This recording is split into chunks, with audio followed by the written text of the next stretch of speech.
Hello everyone, I am Tapan Hazra, student of IIT Guwahati. So in this video, I am gonna discuss how to calculate radius of curvature. Before calculating radius of curvature, let us know what is radius of curvature, what is the concept behind the radius of curvature. So, for example, I have a curve this that goes like this. So I have drawn it is for example this is y-axis and this is x-axis.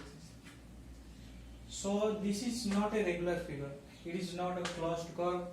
So if I want to know, if I for example here I am considering a point and here I want to draw a circle that fits in this point.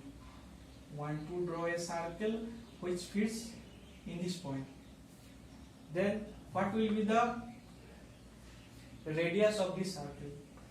What will be the radius of this circle? Basically, if I interpret this one physically, so for example, there is a particle is moving along this curve. So the particle turns along this curve.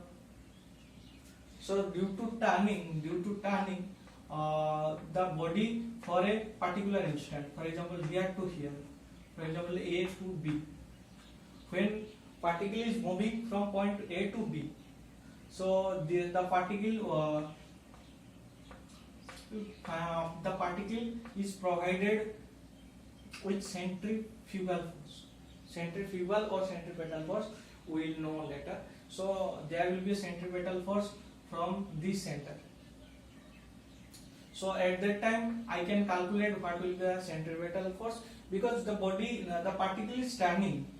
So for turning, the external force is needed. From Newton's laws of motion, we will study later that for if a particle is moving along a straight line, then if I want to turn this particle, for example, if I want to turn this particle along this line, I need to provide some external force.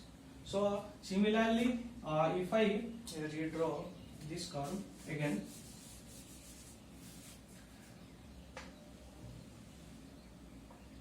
so when particle was moving from A to point B, and I want to fit this, here is a circle, and the particle was moving along this curve. So here I discussed that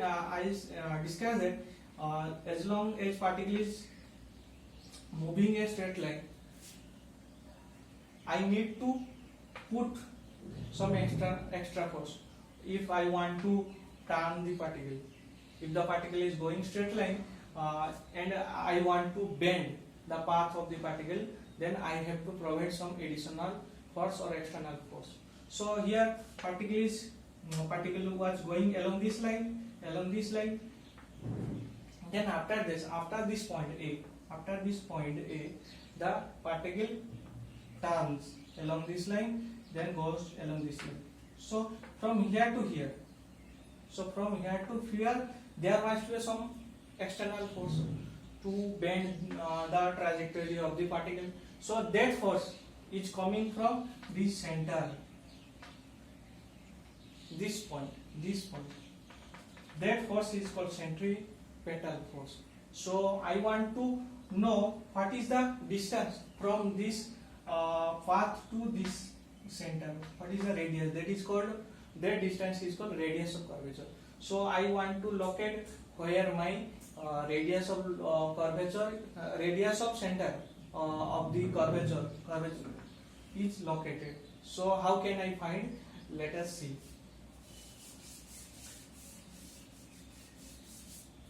So I have a curve.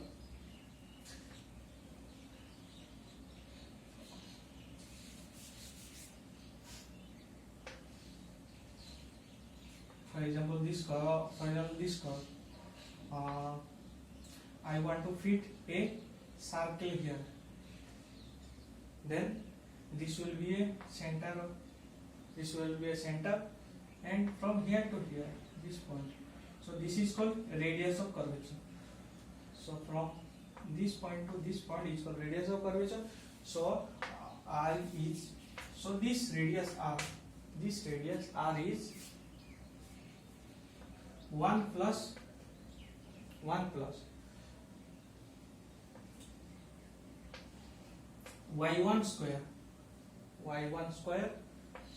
square root divided by y2.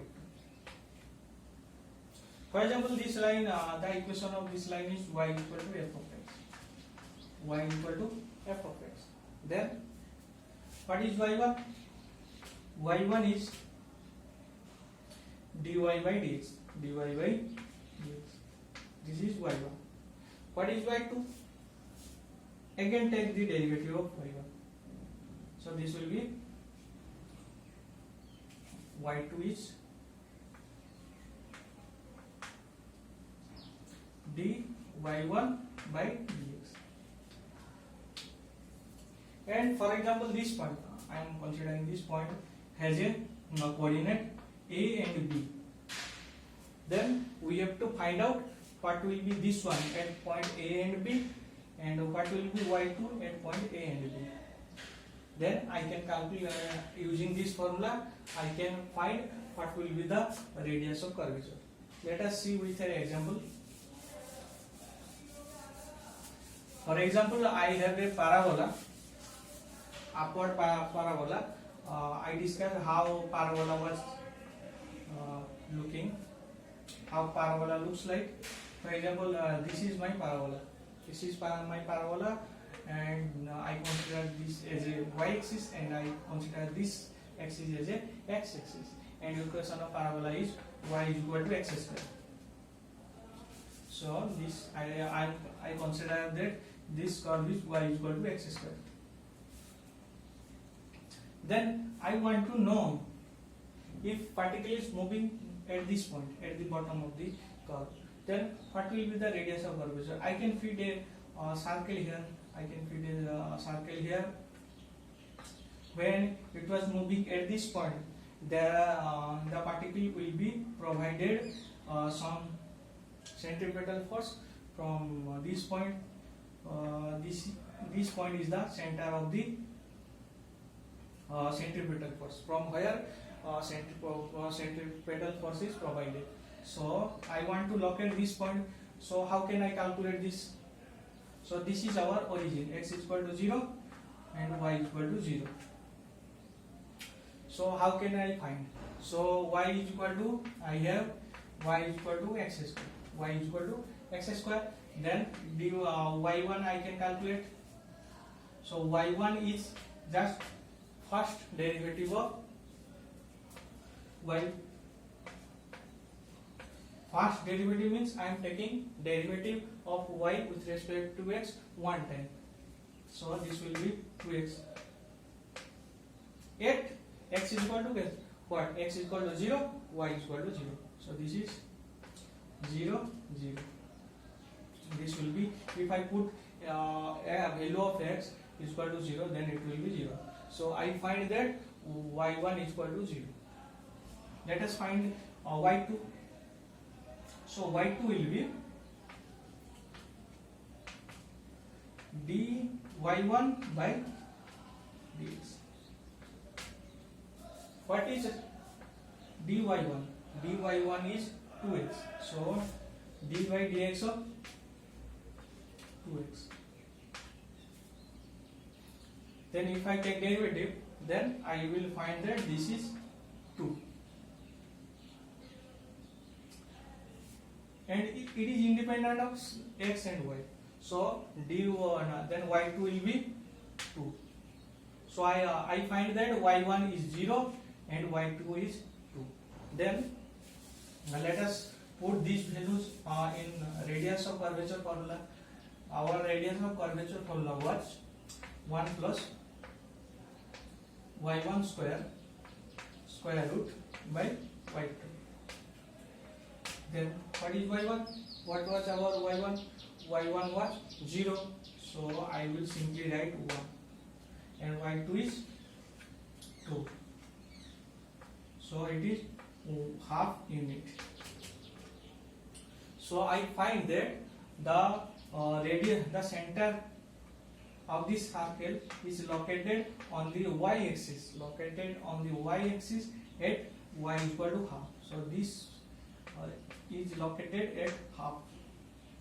So this is how we calculate radius of curvature. So in the next video we will discuss, we will continue this topic. Okay, thank you.